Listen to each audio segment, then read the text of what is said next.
You ready to get in the hot seat for some questions? Yeah, let's go. All right, it's time for Ask the Coach, and we'll start with a question from our audience. Coach, it's July 4th, America's birthday, Independence Day. Why do you love America so much? In his Rocky Balboa outfit there. So why do you love America so much? I grew to love America watching Dallas as a kid. Really? And watching Rocky Balboa in the Rocky movies. But no, what I do love it so much is just a complete approach to life for people here. The freedom and being able to excel no matter what background you come from is what is the most brilliant thing in America, and it's unmatched anywhere in the world. Love my own country, Ireland. And, we've got great things off a small island, but United States, as big as it is, the way it handles the amount of different races and the amount of different people that live here, and it's just, it is the best country in the world, no question. And they embrace guys like him. And you got Rocky Balboa, and you got Rocky whatever that is over there as well. That's Rocky Jester. There's really something Rocky wrong Jester. with Jeff. All right. Well, let's go to the Royal Court Roundtable now. Colin Pound wants to know, Chattanooga has scored 4 unanswered goals against us this season. Chances are good we're going to play them in the final on Saturday. What needs to change from the previous 2 meetings this season to have a shot to win the championship? No, it's a really good question, but they're 2 different games. One of them we're at home, and I think they even agreed to this, that they got away with a win that they shouldn't have had. It was a tremendous performance by their goalkeeper, and we were excellent in that game at home. But remember, we had all that rest going into that game. So you go up there, we're on the road from Wednesday. We've got tired legs after that Knoxville game, and they've rested all week. So it's a different game. And yes, that's the first time this season away from home where I felt we didn't create many chances, or we weren't dominant in a game possession-wise or creating chances. And they deserve to win that game Saturday night. But looking forward to this week, it's even keel. We got to get up there early. We've got to win that semi-final if it works out that way. And they've got to play the same night, the night before. Right. And then we go into that final, and there's no advantage for anybody except for the fact they're in front of their fans, which is tremendous. But we need to get back to playing the game that we can play in the areas of the field that we're excellent. We didn't do that the other night. Go to Twitter for a question, and this is from @the31, who wants to know if you can come and coach their intramural team. You're going to be off once the playoffs are over. You want to coach some some misfits, I guess is the best way to put it. No, it's great. Every level of the game is fantastic. No, I hope not to be. I hope not to be available until after the first week in August with the national championship. To be honest with you, so after that, I'd love to come out and work with anybody that wants us to work with them. I'd love to go out and meet all the people and all the fans, and I have no problem interacting with anybody. So get in touch with me. And we'd love to do it.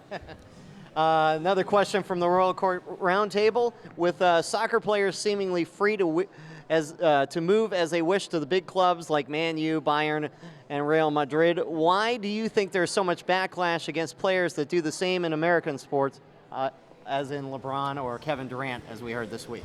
Well, yeah, I think people buy into, I think it's pride. Years ago, players stayed with their team usually through a career, or very seldom made a change. And when you're asking someone that works 9 to 5 or 9 to 6 or 8 to 4 every week and comes home and buys season tickets or buys tickets to go to a game, they're buying into you wearing that jersey, and this is their outlet. And then they feel let down. They feel let down when you just go off for the money somewhere else, and the city's put so much into you. And maybe the city is the pedestal that you stepped up from. And when they walk away, I think they have a right to take it personal. I don't like the franchise system in one manner where you can move from one area to another. As the Saints, there was talk after the Katrina that they might move to San Antonio. That's an absolute disgrace. The other teams that have moved in the past, you're left after all the investment that fans put in, and people can just up and take off. Just like players can up and take off, they have a right to be a bit annoyed and a right to have a go at you, so I'm okay with that.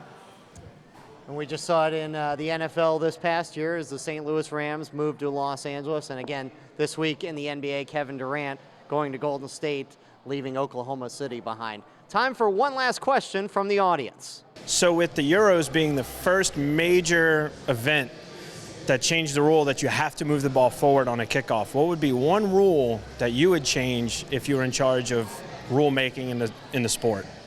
Coach Kenny becomes Commissioner Kenny. Yeah. What kind of rule would you implement or change? Well, one thing I'd like to say up front is I'm glad there's not so many rules in soccer, because referees, man, the more power you give them, the worse it gets.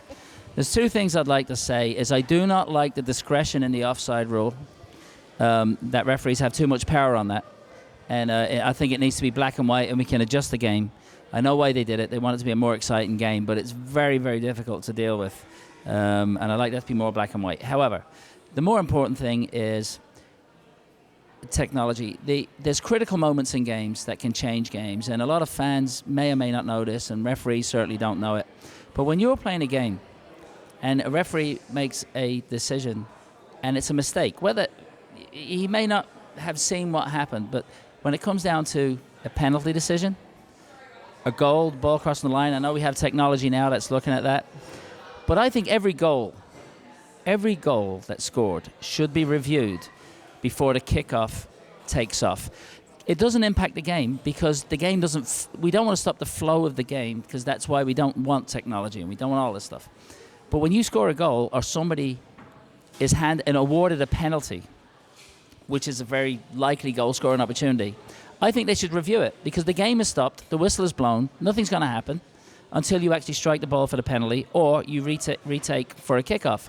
They're two situations that are so critical in games that they need to be reviewed before we move on with the game.